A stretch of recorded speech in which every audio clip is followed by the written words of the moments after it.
कल से मुलतवी होने वाला मैच जारी है। इंडिया की जारहाना बैटिंग और पाकिस्तान शाहीन्स बॉलिंग और फील्डिंग में स्ट्रगल करते नजर आए।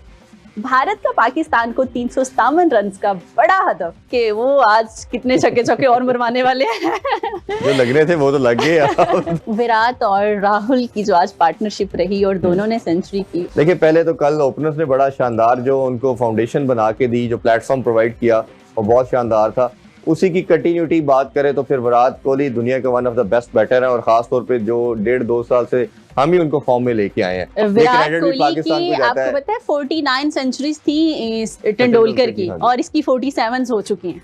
अपनी टीम के बारे में क्या कहेंगे? क्या इरफान ऐसा है कि हमने जो टॉस जीती तो आधा मैच हम उसी वक्त हार गए जब हमने ये डिसाइड किया कि हम बैटिंग नहीं बॉलिंग करेंगे? हम कह सकते हैं कि जब आप कोई रॉन्ग डिसीजन करते हैं तो वो किस तरह आपको हैम्पर करता है। बिल्कुल। आल्दो के टॉस आपके हाथ में नहीं होता, बट आप अगर जीत जाते हैं टॉस और कंसीडरिंग दैट फैक्ट की कंडीशन क्या है, बैटर्स के लिए अच्छी हैं, स्टैट्स बाबर को माइंड में रखने चाहिए थे। अगर श्रीलंका की बात करें तो 300 प्लस कभी कोलंबो में चेस नहीं हुआ। बिल्कुल सही। तो बाबर को ये सारी चीजों को सोचते हुए अपनी बैटिंग को देखते हुए पहले बैटिंग करनी चाहिए थी।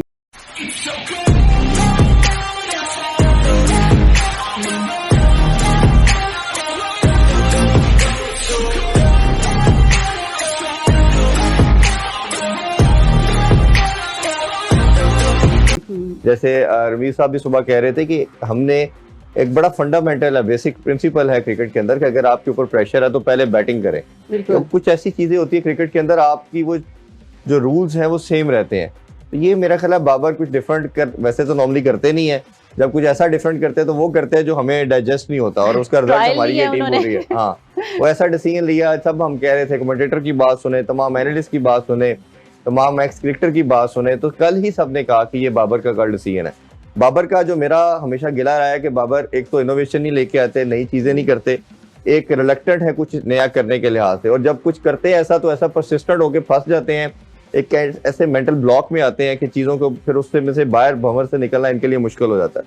जैसे हमने बात की कि आपको 5 बॉलर फास्ट ही खिला देने चाहिए, आप कुछ ऐसा एक्सपेरिमेंट करें, स्पिनर को मार पड़ेगी। हमने देखा शादाब को कितने रन कंसीड हुए। आज तो ना फास्ट बॉलर काम आए और ना ही स्पिनर। लेकिन अनफॉर्चुनेट पार्ट इसमें थोड़ा सा हम हारिस रऊफ की करेंगे। उनको जो था पेन थी अपने हारिस रऊफ को पेन थी, तो उसकी जगह पे ओब्वियसली आपने किसी बॉलर को चांस देना चाहिए था। बट हमने देखा कि अभी तक जो हमें न्यूज मिल रही है कि उसमें मोहम्मद हारिस को उनकी जगह पे कंकशन रिप्लेसमेंट के तौर पे यूज किया जा रहा है। मेरा ख्याल है इनके माइंड में ये था कि हमारे पास बैटर एक ऐड हो एक्स्ट्रा जो तेज खेले, रन बहुत हो गए हैं। और हमने एक पाकिस्तान की अगर शुमाइला अगर मैं वीकनेस देखूं लास्ट 10-15 साल में, तो एक बड़ा सिंपल रूल है पाकिस्तान को हराने के लिहाज से कि आप शुरू में इनके ऊपर अटैक कर दो, और जिसे कहते हैं कि ये इनके अंदर खलबली मच जाती है, इनका ना दिमाग काम करता है ना इनके हाथ पांव काम करते हैं। इनका हमने वर्ल्ड कप का फाइनल देख लें, सेमीफाइनल देख लें, जैसे ही आप जीती हुई कंडीशन के अंदर भी आपको अगर लोअर और मिडिल ऑर्डर भी अटैक करता है तो इनको कुछ समझ नहीं आती हमने क्या करना है। और कल इरफान बारिश की वजह से एक अच्छा टाइम मिल गया था दोबारा से सोचने और कोई नई स्ट्रेटेजी प्लान करने का, लेकिन फिर भी आज ये देखे ना कि अगर आपने हारिस रऊफ की जगह मोहम्मद हारिस को एज ए बैटर डालना, बॉलर को रिप्लेस करें या बैटर के साथ, अगर आप इस अप्रोच से जा रहे हैं तो इसका मतलब है कि आपने पहले ही गिव अप कर दिया कि हमें फैंटी पड़नी है, इन्होंने हमें मारना है, इन्होंने हमें रन्स करने ही है। तो ये माइंडसेट आपको बताता है कि आप मेंटली कितने दिलेर हैं। आपके डगआउट पे जो मोहम्मद वसीम जूनियर वो मौजूद थे, आपका तगड़ा बॉलर है, सुबह भी बल्कि बात हो वो अच्छा खासा रिवर्स स्विंग करता है बॉल को, उसको चांस देते। कई दफा ऐसे मौके जो होते हैं ये आपके यंगस्टर को बूस्ट अप करने के लिए, दोबारा गेम में लाने के लिए बड़े इंपॉर्टेंस रखते हैं। बट हमने देखा कि उन्होंने फिर वही बोल्ड डिसीजन नहीं लिया और आपने बैटर से रिप्लेस किया, यानी कि आप, मैं जिस तरह बार बार कह रहा हूँ कि आपने पहले ही गिव अप कर दिया था कि हमें रन होने ही होने हैं। तो हम चले बैटिंग में, आप देखते हैं हम क्या कर सकते हैं।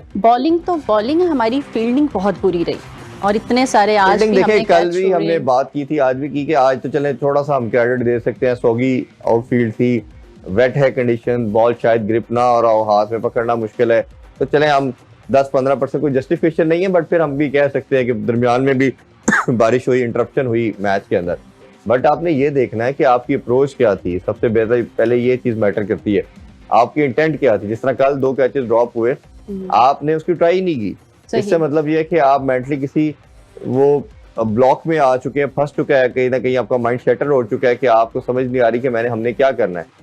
ये आपका होता है लीडर फ्रॉम द फ्रंट, आपको लीड फ्रॉम द फ्रंट करना पड़ता है। बाबर की जब हम बात करते हैं, ये मैं हमेशा कहता हूँ कि he is the running captain, वो बॉर्न कैप्टन नहीं है। बट बाबर को अब 3 साल हो गए हैं, बाबर को अब ये देखना पड़ेगा कि मैंने ऐसे बोल्ड डिसीजन जो करने हैं उससे टीम को कितना फायदा है। जैसे हमने T20 की आज सुबह बात कर रहे थे कि T20 में पूरा पाकिस्तान रोता रहा कि आप दोनों ओपनर करके तेज नहीं खेलेंगे तो पाकिस्तान कम टोटल बनाएगा, आप फाइनल नहीं जीत सकते। बाबर ने नहीं मानी, उसने परसिस्टेंट रहा, मैंने और रिजवान ने ओपन करनी। आप देखें कि हम एक दफा सेमीफाइनल हारे, एक दफा फाइनल हार गए। जब आप लाइन क्रॉस नहीं कर रहे तो इट मीन कुछ गलत हो रहा है, उसको चेंज करके ट्राई करने में कोई हर्ज नहीं है। फॉर इंस्टेंस आपका नया ओपनर आता है, वो आपको रन करके नहीं देता और आप किसी जगह पे आपको लगता है आप फंस गए हैं, तो आप दोबारा वापस आ जाए अपने उसी चीज पे।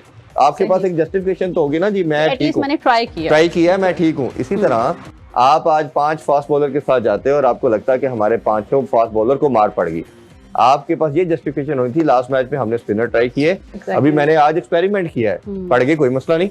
आज आपने एक्सपोज तो आप आज भी हो चुके हैं, लेकिन आपने कुछ डिफरेंट करके अपना और डगआउट को भी ख्याल रखना। देखिए जो लड़का इतना बड़ा स्कोर अभी हमें इरफान मिला है, क्या हम इसको चेस कर पाएंगे? जी मैं आता हूं उसकी तरफ, मैं एक पॉइंट ऐड कर दूं कि जो लड़का डगआउट में बैठा है वो आखिर डोमेस्टिक के अंदर कहीं परफॉर्म करके आया या PSL में परफॉर्म करके आया, वो अगर खेले बगैर वापस चला जाएगा तो उसका कॉन्फिडेंस सारा शटर्ड हो जाएगा।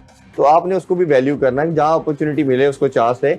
क्या आपके स्कोर की बात है, मुझे तो बहुत इम्पॉसिबल लग रहा है, बट क्रिकेट में यू नेवर नो कि क्या हो सकता है। मुझे याद है 2007 में जो है वो 322 का हमें जो है वो भारत 321 का हमें वो मिला था, तो 322 का हमने वो हमारा 2007 में हमने शुएब मलिक की कप्तानी के टाइम की बात है, तो अब तो उससे बहुत ज्यादा है। वो अगेन मोहाली की बड़ी आइडियल कंडीशन थी बैटिंग के लिए। वैसे तो हमने लाहौर के अंदर लास्ट ईयर ऑस्ट्रेलिया के अगेंस्ट 348 चेस किया था, वो भी बड़ी बैटिंग पैराडाइज लाहौर की पिच कहा जाता है, ये भी बैटिंग पैराडाइज है। बट कोलंबो में मैंने जैसा कहा 300 प्लस चेज नहीं हुआ। और दूसरा हम ये है कि हम बैड चेजर्स हैं, ये सब जानते हैं।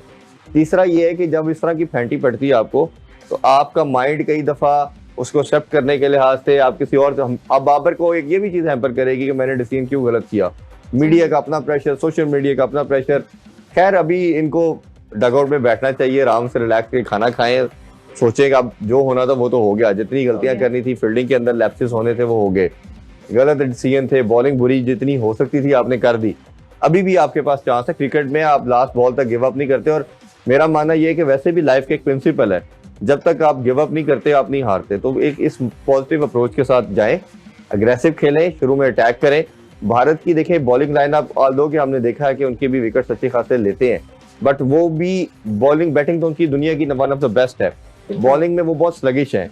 उनके ऊपर भी अगर अटैक करते हैं तो उनका भी पाकिस्तान के बॉलरों से भी बुरा हाल है। अच्छा, अगर हमें चांस मिलता है मैच खेलने का और बारिश नहीं होती तो क्या ओपनर्स इनको चेंज करने चाहिए या वहीं उसी के साथ? देखिए अभी तो आपको चांस जैसे इन्होंने मोहम्मद हारिस को ऐड किया, तो मोहम्मद हारिस का तो जगह ही ओपनर की है, तो आपको उसके साथ, और फखर आप देख रहे हैं कि परफॉर्म नहीं कर रहा, तो फखर को आप तीसरे नंबर पे या चौथे पे लेके आए, आप अटैक करें। बिल्कुल डेफिनेटली हारिस के साथ चांस लेना चाहिए। चांस की गेम आप तो आपके पास कुछ रहा नहीं है, आपने आउटसाइड चांस करना है। अगर वो तेज 40-50 कर जाते हैं तो जो आपको 7 प्लस का रन रेट रिक्वायर्ड है, वो कहीं ना कहीं आपके पास अपॉर्चुनिटी आ जाएगी, आप उसको टैकल कर सकते हैं। बट अगर आपके शुरू में 1-2 विकेट गिर जाती है तो फिर तो मुझे बहुत कम पॉसिबिलिटी निकलती है कि आप किसी तरह ये चेज कर पाए। दूसरा ये कि जब ये रेन की जो करंट प्रेडिक्शन आ रही है वो रात 12 बजे के बाद है, तो इस मीन के आपके पास 4 घंटे का तो मैच हो जाना, 4 घंटे में तो वैसे ही कंप्लीट हो जाएगा। दूसरा एक और ओवर्स का ही हो जाएगा। हाँ, अब दूसरा चीज ये है कि मैच के डिसीजन के लिए 20 ओवर रिक्वायर्ड है, यानी कि 20 ओवर का अगर मैच हो गया तो what ever the score is, तो उस वक्त आपका डकवर्थ-लुईस मेथड अप्लाई हो जाएगा। तो अब आपने हर ओवर के साथ अपने साथ पर्चा भी रखना है आपने कि 20 ओवर के में इतना रन होने चाहिए, 22 में इतना चाहिए, 25 में इतना चाहिए, स्पीड में खेलना पड़ेगा। उसमें आप उस माइंडसेट के साथ खेलना पड़ेगा कि अगर आप किसी भी टाइम बारिश इंटरप्ट करती है और फिर दोबारा मैच नहीं होता तो you are out from the game. तो ये एक और प्रेशर आपके ऊपर एक्स्ट्रा आ चुका है। पाकिस्तानी मीडिया से जुड़ी हुई ऐसी ही लेटेस्ट वीडियोस के लिए सब्सक्राइब कीजिए हमारे चैनल भारत स्पेशल को। जय हिंद।